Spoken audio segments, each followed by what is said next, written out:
আসসালামু আলাইকুম। আজ জাতীয় বিশ্ববিদ্যালয়ের অনার্স প্রথম বর্ষ পরীক্ষার ফলাফল প্রকাশ করা হয়েছে।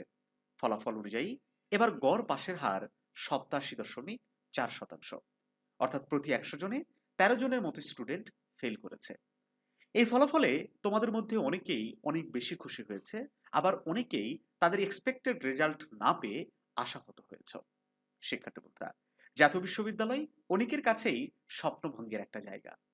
স্বপ্ন ছিল কোনো পাবলিক ইউনিভার্সিটিতে পড়াশোনা করার, কিন্তু ভাগ্যের নির্মম পরিহাসে হয়তো কোনো পাবলিক ভার্সিটিতে ভর্তির সুযোগ তোমরা পাওনি, কিংবা সংসারের চাপে ভার্সিটির প্রস্তুতি নেওয়ার সুযোগও হয়তো অনেকের হয়নি। সবশেষে ঠাঁই হয়েছে এই জাতীয় বিশ্ববিদ্যালয়ে।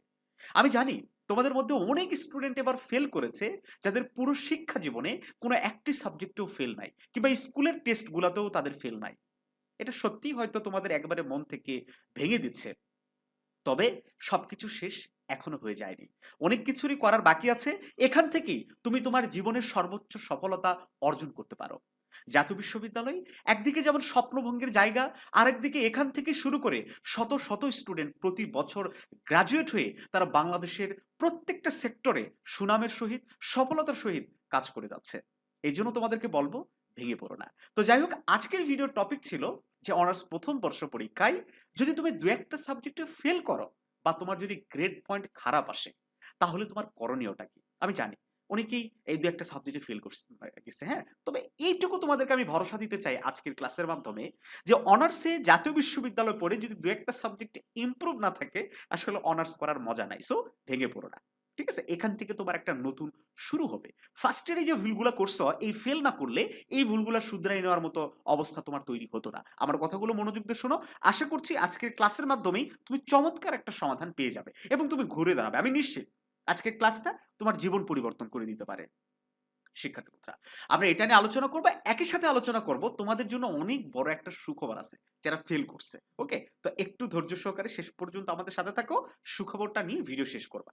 তো আমরা প্রথমে আলোচনা করব যে অনার্স প্রথম বর্ষ পরীক্ষায় যদি তোমার দু একটা সাবজেক্টে কি আসে, ফেল থাকে, অথবা গ্রেড পয়েন্ট যদি কম আসে, এই মুহূর্তে তোমার করণীয়টা কি।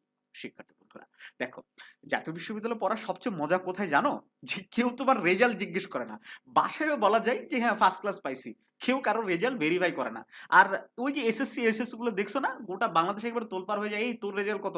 ও কিন্তু জানে যে তুমি একটু খারাপ করছো, তারপরও তোমাকে বারবার ওই বিষয়টা সবাই জিজ্ঞেস করতেই থাকবে যে কি হয়েছে। কিন্তু ন্যাশনাল ইউনিভার্সিটি তো ওইটা না, ওই প্যারাটা নাই। সো এত ভেঙে পড়ার কিছু নেই। দেখো, যেটা বলছিলাম, যদি তোমার কোনো সাবজেক্টে এফ গ্রেড আসে, আগে এফ গ্রেডটা নিয়ে আলোচনা করি, তারপর যদি গ্রেড পয়েন্টটা খারাপ আসে সেটা নিয়ে আমরা কথা বলছি। যদি এফ গ্রেড আসে, এখন তোমার কাছে দুইটা রাস্তা আছে, ভালো করে বুঝবা, খুব সহজে আমি কথাগুলো তাহলে বুঝাতে পারবো। কয়টা রাস্তা আছে? দুইটা। একটা হচ্ছে ইমপ্রুভমেন্ট, এই কথাটার সাথে তোমরা একেবারে অপরিচিত। ইমপ্রুভমেন্ট জিনিসটা কি এটা আমরা আলোচনা করবো একটু পরে। আরেকটা রাস্তা হচ্ছে বোর্ড চ্যালেঞ্জ, এই কথাটার সাথে তোমরা খুব পরিচিত, কারণ এটা এসএসসি এইচএসসি তেও করা যেত। আর ইমপ্রুভের যে বিষয়টা, এটা কিন্তু এসএসসি বা এইচএসসি তে দেওয়া যেত না। এখন এই ইমপ্রুভমেন্ট বিষয়টা কি আর বোর্ড চ্যালেঞ্জ বিষয়টা কি, আমরা বোর্ড চ্যালেঞ্জ নিয়ে আগে কথা বলি, যদিও তোমরা এটা সম্বন্ধে একটু বেসিক ধারণা রাখো। দেখো, তুমি এফ গ্রেড পেয়েছ, কিন্তু তোমার মনে হইতেছে যে এইটাতে কোনোভাবেই তোমার ফেল আসার কথা না। তুমি পরীক্ষা দিয়েছো এ প্লাস পাওয়ার মতো, তুমি পরীক্ষা দিয়েছো বি গ্রেড পাওয়ার মতো। অ্যাটলিস্ট যদি খুব কড়া করেও খাতা কাটে, তাহলে তো সি গ্রেড দিবে, ডি গ্রেড দিবে, কিন্তু সেখানে সরাসরি এফ গ্রেড চলে এসেছে। এটা তোমার কাছে সরাসরি একটা আনএক্সপেক্টেড ব্যাপার। তো এরকমটা যদি ঘটে, তাহলে তোমার কাছে সবচেয়ে সহজ রাস্তা হচ্ছে বোর্ড চ্যালেঞ্জ করা। তুমি বোর্ডকে বলবা যে দেখো ভাই, তোমরা যেভাবে খাতা তোমরা দেখাইছো ওইটা আসলে ঠিক না, আমার খাতায় আমি অবশ্যই পাস করব। সো খাতা উঠাও, খাতাটা আবার ভালো করে দেখো, আর আমার রেজাল্টটা চেঞ্জ করে দাও।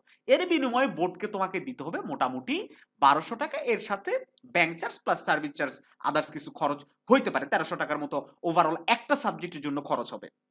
আমার কথা কি তোমরা বুঝতে পারছো? একটু মনোযোগ দাও, তাহলে বুঝতে পারবা কথাগুলো খুব ইজিলি, সহজ কথা। তাহলে কি বললাম, যদি এফ গ্রেড থাকে, আর যদি তোমার কনফিডেন্ট থাকে যে না তুমি আসলেই ওই সাবজেক্টটাতে ভালো পরীক্ষা দিছো, তাহলে ডেফিনেটলি তোমার কাছে এখন অপশন হইতেছে যে তুমি বোর্ড চ্যালেঞ্জ করবা। ওকে, এখন যদি তোমার মনে হয় যে না, তোমার আসলেই এক্সামটা খারাপ হয়েছে, হ্যাঁ, তুমি লেখার মতো কিছু লেখো নাই, তো সেক্ষেত্রে তোমার আর একটা অপশন হচ্ছে ইমপ্রুভমেন্ট। অথবা তোমার কনফিডেন্স ছিল যে রেজাল্ট চেঞ্জ হবে, বোর্ড চ্যালেঞ্জ করেও রেজাল্ট চেঞ্জ হয়নি, সেক্ষেত্রেও তোমার মানে একটা অপশন থাকবে, সেটা হচ্ছে এই ইমপ্রুভমেন্ট। তো ইমপ্রুভমেন্ট জিনিসটা কি? এই যে তোমাদের যারা পরবর্তী ব্যাচে যারা ভর্তি হয়েছে 24-25 সেশন, হ্যাঁ, তাদের সাথে তোমাকে আবার একবার পরীক্ষা দিতে হবে। সেই পরীক্ষাটা হয়তো আগস্টে অথবা সেপ্টেম্বরে, মাস্ট একদম শিওর থাকো। সেপ্টেম্বর অথবা জুলাই আগস্টের মধ্যেই হয়ে যাওয়ার সম্ভাবনা, খুব যদি লেট হয় তাহলে সেপ্টেম্বরে যাবে। হ্যাঁ, এদের সাথে এই পরীক্ষাটা দিতে হবে। এখন প্রশ্ন হইতে পারে যে 24-25 সেশনের তো স্টুডেন্টদের নতুন সিলেবাস, বই নতুন, তাহলে কি তাদের সিলেবাসে পরীক্ষা দিতে হবে? না, তুমি পুরাতন সিলেবাসে, যেটা তুমি এই যে এখন পড়ে গেছো, হ্যাঁ, ওই সিলেবাসেই তুমি পরীক্ষা দিবা, তাতে কোনো ধরনের সমস্যা হবে না, তোমাদের জন্য কোশ্চিন আলাদাভাবে প্রিন্ট হবে। তাহলে ইমপ্রুভমেন্ট জিনিসটা কি বুঝতে পেরেছ? ইমপ্রুভমেন্ট দিতে প্রতি সাবজেক্টে খরচ হতে পারে 1500 থেকে 1600 টাকা ফর্ম ফিল আপের ফি। তাহলে ইমপ্রুভমেন্ট দিতে গেলে করণীয় কি? ইমপ্রুভমেন্ট দিতে গেলে করণীয় যে একদম চুপচাপ তুমি সেকেন্ড ইয়ারে প্রিপারেশন নিবা, পাশাপাশি ফার্স্ট ইয়ারে যে সাবজেক্টে পরীক্ষা দিবে সেটা তুমি পড়াশোনা স্টার্ট করে দিবা, ঠিক আছে? দিয়ে যখন এই যে 24-25 সেশনের ফর্ম ফিল আপের ডেট দিবে, তখন সিম্পলি কম্পিউটারের দোকানে গিয়ে কিংবা নিজে নিজে স্মার্টফোনে ফর্ম ফিল আপ করে ফর্মটা কলেজে জমা দিয়ে আসবা। দেন অ্যাডমিট কার্ড আসবে, এদের সাথে গিয়ে যে ডেটে পরীক্ষা থাকবে ওই ডেটে পরীক্ষা দিয়ে আসবে। এটা হচ্ছে ফুল প্রসেস ইমপ্রুভমেন্ট দেওয়ার। আমার কথা ক্লিয়ার?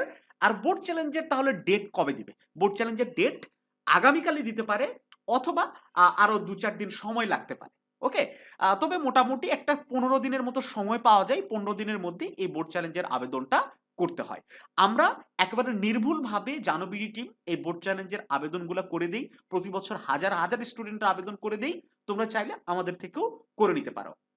স্ক্রিনে দেওয়া হোয়াটসঅ্যাপ নাম্বারে যোগাযোগ করবা, roll number, registration number, phone number, এই 3টা ইনফরমেশন, সাথে কোন সাবজেক্টে তুমি বোর্ড চ্যালেঞ্জ করবা এইটা আমাদেরকে জানাই দিলে আমরা শতভাগ নির্ভুলতার সহিত তোমার আবেদনটা করে দিব, এবং রেজাল্ট যখন পাবলিশড হবে আমরাই তোমার রেজাল্টটা চেক করে দিব।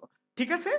কোনো টেনশন নেওয়া তোমাদের প্রয়োজন নাই। তোমরা যারা একবারে ভেঙে পড়েছো তাদেরকে একটা পরামর্শ দিব। এখন আসি এই যে যেটা বললাম সুখবর, সুখবরটা কি এবার সেটা শোনো।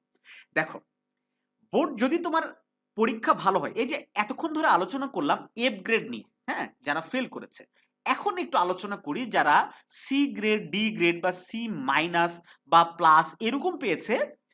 তাদের কাছে অনেকের মনে হইতেছে যে এই রেজাল্টটা তাদের আসার কথা ছিল না, তারা তো অনেক ভালো পরীক্ষা দিয়েছে, এ প্লাস পাওয়ার মতো, তো একেবারে যদি লোয়েস্ট মার্ক দেয় তাইলে হয়তো বি গ্রেড আসবে, সেখানে সি মাইনাস কি করে আসে? এটা তো কোনো ধরনেই তার চাওয়া ছিল না। তো সেই স্টুডেন্টটাও এই একই ফরম্যাটটা ফলো করতে পারে। তার কাছেও 2টা উপায়। একটা হচ্ছে বোর্ড চ্যালেঞ্জ, আর একটা হচ্ছে ইমপ্রুভ। তবে এখানে একটা শর্ত আছে। ভালো করে বুঝবা। শর্ত কি? শর্ত, যদি তোমার কোনো সাবজেক্টে সি প্লাসের বেশি রেজাল্ট থাকে। কি বললাম? যদি কোনো সাবজেক্টে তোমার সি প্লাসের বেশি রেজাল্ট থাকে, তাহলে মনে করো তোমার বি গ্রেড আছে, এই সাবজেক্টটা তুমি চাইতেছো যে ইমপ্রুভ দিয়ে এ প্লাস নিয়ে আসবো, এই সাবজেক্টটাতে কিন্তু ইমপ্রুভ তুমি দিতে পারবে না। ইমপ্রুভ দেওয়ার শর্ত হচ্ছে যে সি প্লাসের নিচে রেজাল্ট থাকতে হবে, C plus, C, C minus, D grade, এই কয়টা গ্রেড থাকলে তুমি ইমপ্রুভ দিতে পারবে। এর উপর যদি বি মাইনাস, বি প্লাস এগুলো যদি থাকে, তাহলে তুমি কোনোভাবেই ইমপ্রুভ দিতে পারবে না। আর বোর্ড চ্যালেঞ্জের কোনো শর্ত নাই। তুমি এ প্লাস পাইলেও তোমার মনে হইতেছে তোমার টাকা বেশি হইছে, তুমি একটু চ্যালেঞ্জ করে দেখবা, তুমি চ্যালেঞ্জ করতে পারো, এখানে কোনো সমস্যা নাই। তবে শর্ত এই যে ইমপ্রুভের একটা শর্ত আছে যে সি প্লাসের নিচে রেজাল্ট থাকতে হবে। কথা ক্লিয়ার? এবং আরেকটা বিষয় যে আহ, অনেকেই প্রশ্ন করে থাকো, আমি যদি বোর্ড চ্যালেঞ্জ করি, ধরে নেন আমার সি গ্রেড রেজাল্ট আসছে, তো আমার এক্সপেকটেশন হচ্ছে আমি এই সাবজেক্টে এ গ্রেড মানে ন্যূনতম পাবো। তো আমি যদি এখন বোর্ড চ্যালেঞ্জ করি, তাহলে আমার খাতাটা পুনরায় দেখার পরে যদি মনে হয় যে না খাতায় অনেক কিছু ভুল করছি, তাহলে যদি ফেল করার মতো মার্কস আসে, আমাকে কি তাহলে ফেল করে দিবে? সি গ্রেড থেকে রেজাল্ট চেঞ্জ হয়ে কি আমার ফেল আসবে? ভালো করে বুঝবা কথাটা। এরকম কিন্তু অনেকের প্রশ্ন জাগতে পারে। ক্লিয়ার করে দিচ্ছি, এটা কোনো দিনই সম্ভব না, এটা নিয়মের মধ্যে পড়ে না। বোর্ড চ্যালেঞ্জের রেজাল্ট তখনই পরিবর্তন হবে যখন রেজাল্ট বাড়বে। মনে করো তুমি সি গ্রেড পাইছো, তোমার বোর্ড চ্যালেঞ্জে খাতা আবার দেখে তোমার মার্কস হয়ে গেছে একটু বেশি, তখন তোমার হয়ে গেল সি প্লাস, তখন তোমার রেজাল্ট হবে পরিবর্তন। কিন্তু সি গ্রেড তোমার আগের রেজাল্ট আসছে, খাতা কেটে দেখা গেল যে সি গ্রেডের মতো মার্কস তোমার নাই, আসলে হচ্ছে ডি গ্রেডের মতো মার্কস, তাহলে কি তোমাকে ডি গ্রেড দিবে? না, রেজাল্ট কমলে পরিবর্তন হবে না, সবসময় রেজাল্ট বাড়লে পরিবর্তন হবে। কথা ক্লিয়ার? তাহলে ইমপ্রুভ এবং বোর্ড চ্যালেঞ্জ পুরো প্রসেসটা বুঝাই দিলাম। এর বাইরেও যদি তোমাদের কোনো কোশ্চেন থাকে কমেন্ট করে জানাতে পারো, আমরা একেবারে ধরে ধরে কিন্তু প্রত্যেকটা কমেন্টের রিপ্লাই দিই। শিক্ষার্থী বন্ধুরা, এখন সুখবরটা বলি।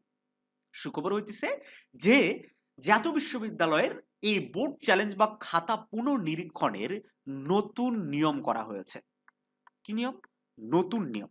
নতুন নিয়মে বোর্ড চ্যালেঞ্জের রেজাল্ট পরিবর্তনের হার ৮০% উপরে। Can you imagine?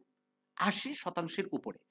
আগের নিয়ম ছিল যদি কোনো স্টুডেন্ট বোর্ড চ্যালেঞ্জ করে শুধুমাত্র তার প্রথম পৃষ্ঠায় যে মার্কস দেওয়া হতো, ১ নম্বরে মনে করো যে ১০ মার্ক, ২ নম্বরে ৮ মার্ক, এভাবে যে মার্কসগুলা দিয়ে গড়ে মনে করো ৪৩ হইছে, যদি বোর্ড চ্যালেঞ্জ কোনো স্টুডেন্ট করতো এই নাম্বারটা যোগ করে মিলাই দেখা হতো যে এই ৪৩ মিলেছে কিনা।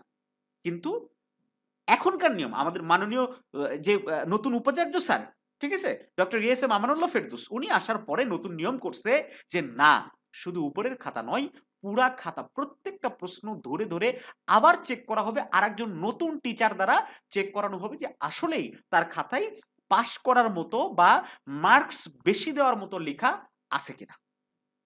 কথা ক্লিয়ার? কাজেই তুমি যদি সত্যিকার অর্থেই ভালো পরীক্ষা দিয়ে আসো, তুমি একবারে 100% কেন 1000% শিওর থাকতে পারো যে তোমার রেজাল্ট ডেফিনেটলি চেঞ্জ হবে, হবেই চেঞ্জ। কথা ক্লিয়ার? আর যদি তুমি আসলেই খারাপ পরীক্ষা দিয়ে আসো তাহলে ভাই তো এখানে মন খারাপ করার কিছু নাই। তুমি যেমন পরীক্ষা দিয়েছো তেমনই রেজাল্ট এসেছে। কর্মফল তো সবাইকেই ভোগ করতে হবে না? তুমি সারা বছর ফাঁকি দিয়ে পরীক্ষার ৭ দিন আগে তুমি ওই ৪টা ৫টা প্রশ্ন পড়ে গিয়ে পরীক্ষা দিয়েছো, ওটা তো পাস করার আসলে কোনোদিন যৌক্তিকতায় আসতে পারে না। তবে হ্যাঁ, এই যে ফেল করেছ, একই দিকে এই ফেলটা কিন্তু তোমার জন্য একটা বার্তা। তোমার জন্য একটা সিগনাল যে তোমাকে আসলে এখান থেকে ঘুরে দাঁড়াতে হবে। তোমাকে ভালো কিছু করার চেষ্টা করতে হবে। আজকে যে সাবজেক্টগুলাতে ফেল এসেছে বা যে খারাপ গ্রেড পয়েন্ট এসেছে, এটা তোমার না। এটা ভিতরের তোমার না। তুমি এসএসসি, এইচএসসি তে যেরকম স্টুডেন্ট ছিলে, যে আসলেই যে তুমি, সেই তোমার রেজাল্ট এটা না। তুমি একটা অন্য তুমি হয়ে গেছো। আমার কথা কি তোমরা বুঝতে পারছো? আমি কঠিন কথা বলিনি। তোমাকে চিনতে হবে তুমিটা আসলে কে? তুমি এসএসসি, এইচএসসি তে যেরকম মানে স্টুডেন্ট ছিলে, এখন কি সেই স্টুডেন্টই আছো? ডেফিনিটলি নাই। তাহলে সেই স্টুডেন্ট হতে গেলে তোমার এখন কি করতে হবে? খাতায় লিখবা। কি করতে হবে? করতে হবে রেগুলারলি পড়াশোনা। এখন থেকে আমি জানি তোমরা 80% স্টুডেন্ট এখনো বই কেনো নাই। হয়তো মুষ্টিমেয় কয়েকজন নতুন বই তো কিনা অনেক দূরের কথা, পুরাতন বইরে পড়া স্টার্ট করেছো। যাদের ম্যাথের সাবজেক্ট আছে তারা। থিওরি যাদের আছে, অধিকাংশ স্টুডেন্ট কোনো বই কেনো নাই। তো দেখো তোমাদের পরীক্ষা হবে, সেকেন্ড ইয়ারের এক্সাম হবে। আমি একটা ক্লাসে বলেছিলাম যে সেকেন্ড ইয়ারের এক্সাম একদম নিশ্চিত থাকতে পারো সেপ্টেম্বর, অক্টোবর। ফার্স্ট ইয়ারের পরীক্ষা শেষ না হতেই তোমাদের সেকেন্ড ইয়ার পরীক্ষা স্টার্ট হবে। কারণ ৮ থেকে ৯ মাসে এখন এক্সাম নিচ্ছে। হিসাব করে দেখো আর কয় মাস সময় তোমার কাছে আছে। হুম? এখনো তো বই কেনো নাই। কবে কিনবা? শিক্ষার্থী বন্ধু, আর সবচেয়ে বড় কথা, কিনলেও এই যে ক্লাস নাই, কোচিং নাই, কিচ্ছু নাই, যার কারণে একটা অগোছালো, আজকে পড়বো কালকে পড়বো, হ্যাঁ, প্রোকাস্টিনেশন, কাজকে সামনের দিকে ঠেলতে থাকা, আগামীকাল করব, পরশু করব, হ্যাঁ, এই সামনের সপ্তাহে ডেফিনেটলি একদম রুটিন সহকারে আমি পড়াশোনা স্টার্ট করবো, এরকম নিজের সাথে নিজের একটা দর কষাকষি চলে। দেখা যায় যে বছর শেষ, সামনে পরীক্ষার সামনে এসে এটা কিন্তু শোনো, আরেকটা কথা, ফার্স্ট ইয়ারে যেমন তোমরা অনেকেই জানো বিডির একদম শেষ মুহূর্তে সাজেশন নিয়ে ভালো একটা রেজাল্ট করেছিলে, সেকেন্ড ইয়ারে কিন্তু ওইটা হবে না। প্রশ্নের প্যাটার্ন চেঞ্জ হয়েছে, একদম ডিপলি কোশ্চেন করা হচ্ছে। সো তোমার ওই বোর্ড কোশ্চেনের উপর ডিপেন্ডেবল বা বোর্ড কোশ্চেন মুখস্থ করে গেলে আর হবে না, একদম ডিরেক্টলি ফেল হবে। ঠিক আছে? এই জন্য যে ভুলগুলো ফার্স্ট ইয়ারে করেছে সেগুলো আর করা যাবে না। এখন থেকে তোমাকে পড়াশোনা স্টার্ট করতে হবে। তো দেখো শিক্ষার্থী বন্ধুরা, তোমাদের জন্যই আমরা একটা কোর্স লঞ্চ করেছি। ইতিপূর্বে আমাদের একটা ব্যাচ চালু হয়ে গেছে। হ্যাঁ, তারা রেগুলারলি রুটিন মাফিক পড়াশোনা করছে। আর তুমি এখনো বই কিনো না। একটা গ্রুপ দেখায় আমাদের, ফেসবুকের একটা গ্রুপ দেখাই। এই গ্রুপটাতে মেম্বার সংখ্যা দেখো কতজন? ১৯৩ জন স্টুডেন্ট। হ্যাঁ, প্রত্যেকটা স্টুডেন্ট আমাদের এখানে রেগুলারলি রুটিন মাফিক খাতা সাবমিট করছে। আমরা এই স্টুডেন্টের খাতাটাই দেখি, দেখো কত সুন্দরভাবে সে পরিষ্কার পরিচ্ছন্ন প্রত্যেকদিন পরীক্ষা দিয়ে এইভাবে উত্তরগুলা আমাদের এখানে সাবমিট করতেছে ফেসবুক গ্রুপে। হ্যাঁ, আর আমাদের কিন্তু ক্লাসগুলা হোয়াটসঅ্যাপ গ্রুপে জুম অ্যাপের মাধ্যমে নেওয়া হয়। তো যাই হোক, তুমি একটু চিন্তা করে দেখো, যারা ইতিমধ্যেই এইরকম পড়াশোনা নিয়ে যারা সিরিয়াস, তারা ভালো করবে নাকি তুমি ভালো করবা? হ্যাঁ, আমি জাস্ট এইটুকু তোমাকে বলবো যে দিনে 4 ঘন্টা 5 ঘন্টা সময় দেওয়ার দরকার নাই, তুমি 2 ঘন্টা সময় দাও, তুমি 1 ঘন্টা সময় দাও, বাট প্রত্যেক দিন দাও। তো এই প্রত্যেক দিন সময় দেওয়ার জন্য একটা তোমার দরকার গাইডলাইন, একটা একটা মেন্টর দরকার, যে মেন্টরটা তোমাকে প্রত্যেক দিন বলবে যে ভাই এগুলা তুমি পড়ো, তোমাকে রুটিন দেখাই দেবে যে এই রুটিন মাফিক এখনো পড়োনি কেন। হ্যাঁ, তো আমাদের এই কোর্সটা সেই কাজগুলো করবে। তোমরা আমাদের দ্বিতীয় ব্যাচ জানুয়ারির 1 তারিখ থেকে শুরু হবে, 27 তারিখ আমরা অ্যাডমিশন ক্লোজ করে দেব। আমরা একটা স্পেশাল ডিসকাউন্ট দিচ্ছি আজকের ভিডিওর মাধ্যমে, সেটা তোমাদেরকে জানাতে চাই। ডিসকাউন্টটা হচ্ছে আমাদের কোর্স ফি তোমরা জানো, আগের ক্লাসগুলো থেকে জেনেছো যে এবার আমরা 2000 টাকা 3000 টাকা কোর্স আমরা 2000 টাকা নিচ্ছি, এবং তারপরও আরেকটা সবচেয়ে বড় বছরের সেরা ডিসকাউন্ট, সেটা হচ্ছে যে ডাউন পেমেন্ট করে ভর্তির সুযোগ। মাত্র 1000 টাকা পেমেন্ট করে তুমি ক্লাস শুরু করবা, দেন বাকি টাকা, বাকি 1000 টাকা পুরো 1 বছরের মধ্যে, মানে সেকেন্ড ইয়ারের এক্সাম শুরু না হওয়া পর্যন্ত সময় থাকবে, এই 1000 টাকা তুমি দিয়ে দিবা। ওকে, এর থেকে বড় সুযোগ আর কিছু হতে পারে বলে আমি মনে করি না। আমরা এটা কেন করছি? আমরা এটা এই জন্য করছি যে সব স্টুডেন্ট আমাদের সাথে যুক্ত হোক, তারা একটা পড়াশোনার মধ্যে থাকুক। তোমরা জানো ফার্স্ট ইয়ারে আমাদের প্রায় 3000 স্টুডেন্টকে আমরা অ্যাট এ টাইম পড়াইছি ফার্স্ট ইয়ারে।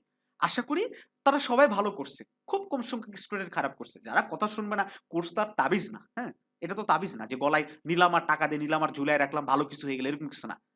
কোর্স নেওয়ার পরে আমাদের ইনস্ট্রাকশন ফলো করতে হবে। তাই কোর্সে কি কি পাবা এটা একটু শুনে নাও। ইংলিশ কম্পালসারি, যে সাবজেক্টে সবচেয়ে বেশি স্টুডেন্ট ফেল করে, সবচেয়ে কঠিন সাবজেক্ট, এই সাবজেক্টের A to Z detail live plus recorded class থাকবে, এক্সাম শেষ না হওয়া পর্যন্ত ক্লাস চলবে। কোর্সের স্টুডেন্ট যদি এই সাবজেক্টে অ্যাটলিস্ট ফেল করে তার সমুদয় টাকা আমরা রিটার্ন করবো। এবার আরো একটা চ্যালেঞ্জ দিচ্ছি, দ্বিগুণ টাকা আমরা রিটার্ন করবো, কারণ আমাদের কনফিডেন্ট আছে আমাদের কোর্সের স্টুডেন্ট যারা ক্লাস করে তারা কোনোদিন ফেল করতে পারে না। তারপরে কি, তোমার ডিপার্টমেন্টের সকল বিষয়ের হ্যান্ড নোট, কি পড়বা কি পড়বা না, এই যে একটা মানে বুঝতেই পারো না তোমরা, হ্যাঁ, তো আমরা সবকিছু গুছাই দেবো। চাকরিজীবী কিংবা এই যে মানে সংসারী যারা, তাদের জন্য এটা খুব বেশি সহায়ক হয়। তারপর ফাইনাল পরীক্ষার 100% কমন উপযোগী শর্ট সাজেশন, প্রতি সপ্তাহে 2 থেকে 3টা করে এক্সাম, এই যে যেটা দেখলা পরীক্ষা কার্যক্রম, হ্যাঁ, এগুলা থাকতেছে।